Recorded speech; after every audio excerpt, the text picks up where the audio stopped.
Namaskar, welcome to Skill Tool with Sandeep Ray, Chances Consultant, Corporate Trainer, author of the book FMCG Sales Toolkit and a Motivational Speaker. और आज मैं discuss करने वाला एक बहुत ही important parameter in any kind of sales. It is not only FMCG sales, any kind of sales, that is finding out the growth and degrowth using excel. वैसे देखिए, ग्रोथ एंड डी ग्रोथ क्यों हमें ज़रूरत है ये find out करना, because so that we understand where we are lacking, where we are growing, where we are degrowing and what actions we can take in which areas.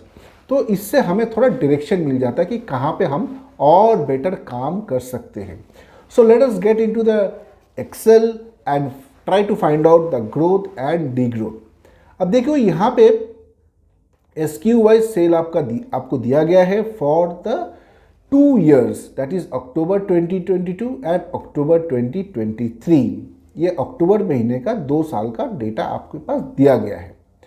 तो यहाँ पे SKU A to Z मतलब 10 SKU का data आपको available है. The figures are in lakhs. So SKU A October 2022 में cell हुआ था इसका 5 lakhs. In October 2023 the sale is 8 lakhs. So now we need to find out what is the growth and degrowth for each and every SKU, like that हर एक SKU का data दिया गया है for each and every SKU and also overall growth and degrowth. So let us try to find out all this. First, what I will do is I will just take the sum and put the sum over here for October and 2022 and 2023 कि total sale हमारा कितना हुआ था including all the SKUs. तो ये हमने एक निकाल दिया. Now we will find out individual SKUs and also overall हमें कितना ग्रोथ मिला है. So for individual SKUs how we will find out, simple जो एक्सेल का फॉर्मूला है we will use that, equal to this year which is 8 lakhs divided by last year which is 5 lakhs and we will see what comes. We will get 1.6. तो ये 1.6 क्या है? This is basically 60% growth. 0.6 आप देख रहे हो, this is basically 60% growth. तो ये परसेंटेज हम लोग कैसे लाएंगे? हम ना यहाँ पे फॉर्मूला में एक माइनस ऐड कर देंगे. सबसे पहले एक -1 ऐड कर देंगे.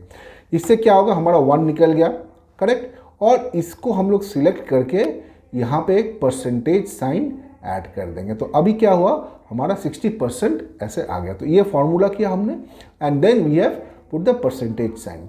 Like this we will do it for all the other SKUs. We will find out and also the total. अगर हमने ऐसे किया तो हमें ये समझ में आ गया कि what is the growth degrowth of each and every SKU and also overall. तो आप यहाँ पे देख रहे हो कि -13%, 31%, 14% माइनस, जो 4 SKU डिग्रोथ में चल रहा है और बाकी SKUs ग्रोथ में चल रहा है. Some are at a very good growth rate like 60%, कोई तो 150%, दो की सेल कम है. That also we need to take into account and some at 67%. तो जहाँ पे सेल थोड़ा कम है वहाँ पे ग्रोथ भी हमें ज़्यादा नज़र आ रहा है. जहाँ पे सेल पहले से ज़्यादा है वहाँ पे ठीक ठाक ग्रोथ नज़र आ रहा है. So here we have understood certain things. Now we have to also find out कि over a period of time, जैसे कि 3 साल, 4 साल, 5 साल का अगर हमें ग्रोथ निकलना है तो CAGR which is the compounded annual growth हमें जो निकालना है वो हम कैसे निकालें. सो CAGR में अगला वीडियो में दिखाऊंगा आपको कैसे करते हैं. You please try this and put your experience in the comment box below. Thanks a lot for watching this video. Please don't forget to like, share and subscribe. I will make more videos. Thank you.